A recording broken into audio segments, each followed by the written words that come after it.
La femme se brûle par accident avec le fer à friser. Le pot en cuivre à côté crache une liasse de billets. Intriguée, elle se recolle le fer sur la peau. Le pot recrache quelques billets. Alice en déduit que si elle se fait mal, le pot crache du fric. Alors elle shoot dans la table.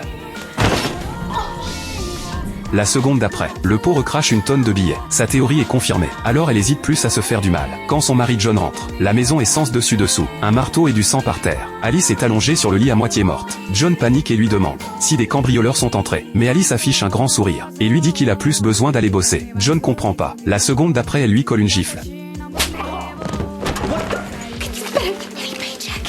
Alice lui montre le pot magique. John soupçonne qu'elle a planqué les billets dedans à l'avance. Elle a pas le choix, elle recommence.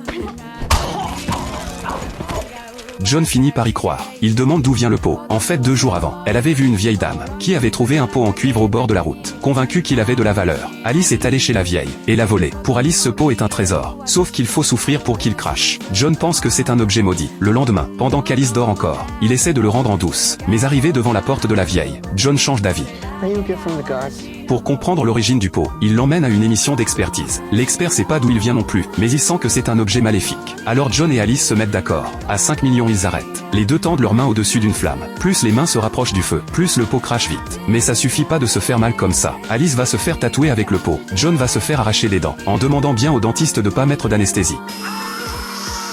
En 2 jours seulement, ils empochent 2 millions de dollars. Avec le fric, ils s'achètent une voiture de sport, quittent leur vieux appart pourri, et achètent une villa cash. En 2 jours, ils deviennent les riches du quartier. La belle-mère qui méprisait John avant, commence à le regarder autrement. Les amis demandent comment ils ont fait. Les deux mentent en parlant d'investissement. Mais la belle vie dure pas longtemps. Un pasteur mystérieux débarque chez eux. Il avait vu le pot dans l'émission d'expertise. Il veut qu'il lui confie l'objet, parce que le pot est maudit, et leur apportera que des malheurs. Sauf que le couple est déjà aveuglé par l'argent. Ils mentent en disant qu'ils l'ont vendu.